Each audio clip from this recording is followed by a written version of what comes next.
I'm 20, and I'm celebrating my 40th birthday. I'm 20 years old, and I'm trying to celebrate my 40th birthday to induce a midlife crisis, but I don't think it's working. I got out a cake, and then I had 40 candles, and I gathered some people around my house that knew me to celebrate my 40th birthday.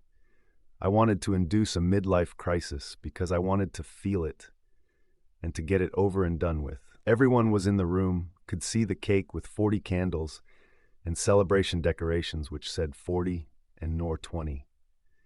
This was really important for me, and I wanted this to happen. Then, as everyone was saying happy birthday to me and singing about how I was 40 years old, one guy called Stephen accidentally spoke out the number 20. I looked at him, and he knew that I was angry.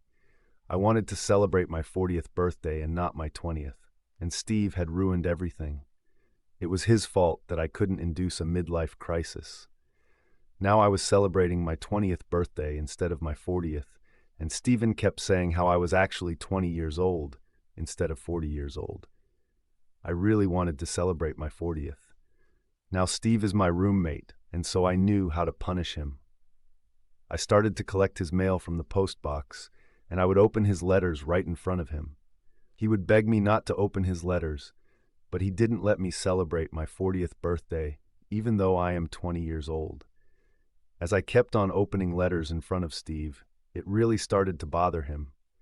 Stephen shouted at me to stop opening his letter, but I said no. I told Steve that I liked opening his letters because it made me feel that I am him, that I now know what it's like to be a loser.